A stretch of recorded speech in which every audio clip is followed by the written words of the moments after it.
everyone. Welcome to IGNOU Dos for your IGNOU courses. Myself Natasha and I will be taking up your course of disaster management. Okay, lectures will be provided on this. But before going ahead on the lectures and all, एकदम से जाना और समझना कि अच्छा ये topic है ये है, नहीं, उससे पहले हमारे लिए इम्पोर्टेंट है ये समझना कि हम पढ़ेंगे क्या, कैसे पढ़ेंगे, क्या टॉपिक्स हैं, and most important comes why we are studying this topic. What is the aim behind it? क्या ऑब्जेक्टिव है पेपर को पढ़ने का? क्या सिर्फ पेपर एग्जाम को देना ही हमारा ऑब्जेक्टिव है? नो. दो when we are studying any paper, when we are understanding things, when we are putting our time and efforts, so हमारे लिए बहुत important है to understand what is the objective of this paper. So before going into blocks and units and understanding कितने blocks हैं, कितने units हमारे पास पढ़ने के लिए, उससे पहले हम समझेंगे कि हमें हमारा objective क्या है इस पेपर को पढ़ने का, right? What is the need of studying this paper? What is this paper going to give me? Okay, let us start with that. Objectives. It provides a comprehensive knowledge. एक comprehensive एक knowledge का भंडार है, आपको समझ में आ रही हैं चीजें. knowledge एक comprehensive एक clean knowledge दे रहा है आपको about disasters. Okay, अभी suddenly pandemic is there, pandemic आया, COVID-19 आया, तो उस इन टाइम्स में हमारे लिए चीजों को समझना, चीजों को टैकल करना बहुत इंपॉर्टेंट हो जाता है. For that kind of things, reading this like learning this paper is very important. Understanding, अगर आप ये पेपर पढ़ रहे हो तो आपके लिए बहुत इजी है ऐसी सिचुएशंस को टैकल करना. It enables the learner to carry out risk assessments and vulnerable analysis. Risk assessments and vulnerable analysis क्या होता है? vulnerable मतलब हो गया यहाँ पे कि कभी भी कोई चीज ना एनालिसिस हो रहा है कि एक वास्ट डिजास्टर होएगा, उसका एक इम्पैक्ट एक जगह पे अगर हमें दिख रहा है कि यहाँ पे बार बार डिजास्टर्स आ रहे हैं, जैसे कुछ कोस्टल एरियाज होते हैं वहां पे फ्लड आना या साइक्लोन आना बहुत बहुत नॉर्मल सी चीज है. So it's very very easier for the students to like understand, analyse. They analyse these things. इसको एक एनालाइज करने का तरीका होता है कि okay, this is one of the thing which is analysed by the students. और उसको एनालाइज करने के बाद ही वो ये समझ पाते हैं कि अच्छा ये एरियाज हैं जिनके ऊपर वी नीड टू फोकस, कि यहाँ पे जो डिजास्टर्स आ रहे हैं, डिजास्टर्स हो रहे हैं, उनके लिए हम एक प्रिपेयर्ड रह सकते हैं. फॉर एग्जाम्पल हम देख सकते हैं कि जैसे कोविड की सेकेंड वेव आई थी, we were aware about that. उसके बाद हम एक और एग्जाम्पल दे सकते हैं कि कुछ ऐसे एरियाज होते हैं जहाँ पे साइक्लोन का आना, फ्लड का आना बहुत बहुत नॉर्मल होता है कि या it's gonna come with in a month, एक बार तो आ ही जाएगा. ऐसी जगहों पे जो हाउसेस होते हैं वो वुड के बने हुए होते हैं. So these are few vulnerable analysis done by people and understanding and what are the areas which are affected very frequently, which are affected again and again. Then generating community awareness, strengthening institutional mechanisms. एक awareness लाता है हमारे अंदर, एक community awareness, overall awareness है हमारे अंदर कि this is happening, we need to understand.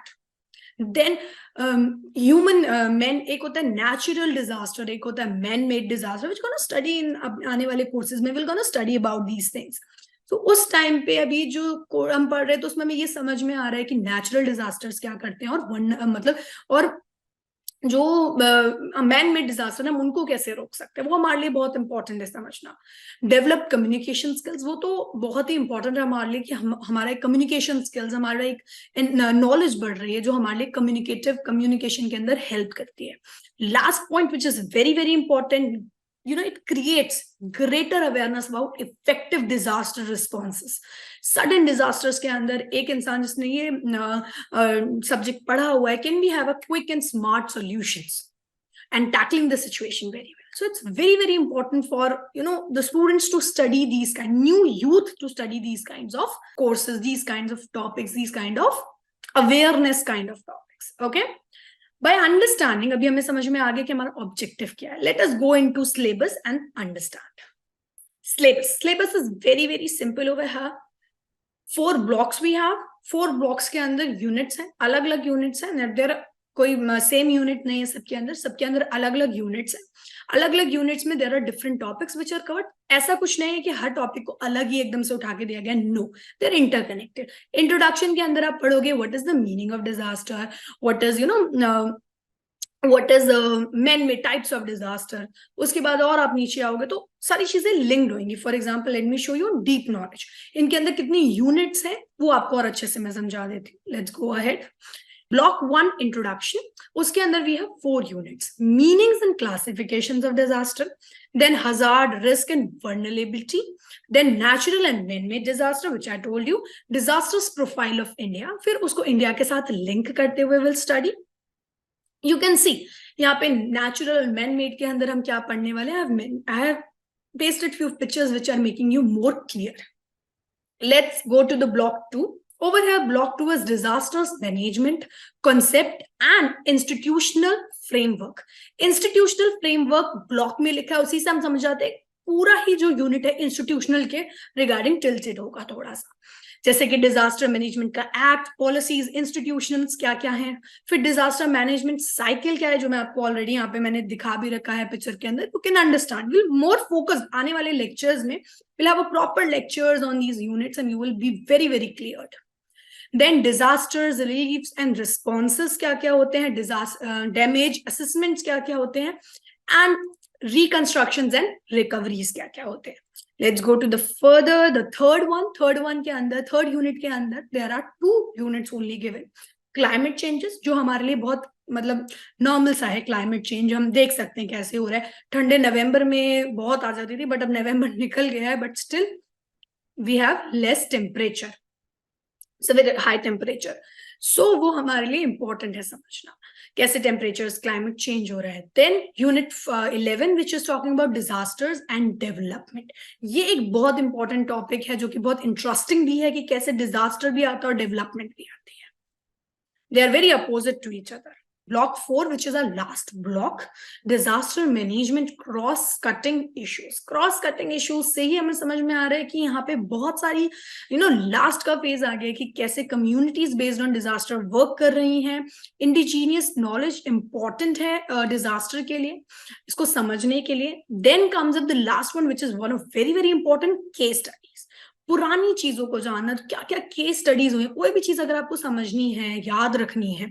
For example हम निर्भया केस याद रखते हैं कि okay this is one of the criminal case, PIL file करी है, this one of the PIL cases, we remember them like this only. There are cases of Odisha cyclone, supreme cyclone case of 1999. This is one of the biggest case. Then earthquake cases also there. You can see I have mentioned the picture of earthquake 2001 earthquake case in Gujarat. So these are few case studies which we are going to study. Okay.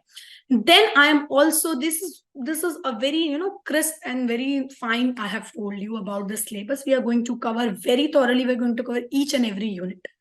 I hope that's clear. Now let me know in the upcoming slides. I will tell you about how the paper is there. One of the glimpse of the paper.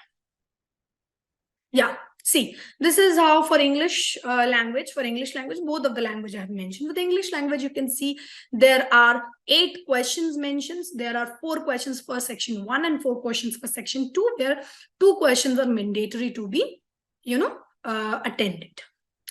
Then you can see there are questions mention these. Once we start learning, you will see the lectures and all, आपको समझ में आ जाएगा कि कैसे किस तरीके से इन questions को attend किया जाएगा. Then you can also see the Hindi version. Hindi Hindi में भी आप देख सकते हैं इसको कि किस तरीके से questions का section बटा हुआ है, भाग 1 भाग 2, जिसमें से आपको 2 questions attend करने हैं, and that's how it goes. Okay, I hope it's very very clear to everyone कि कैसे question paper आने वाला है, कैसे हमारा कितना मैं strict towards the syllabus रहने वाली है. Okay, that's all from my end in this introduction. Let's meet in the next lecture, and I hope everything is clear.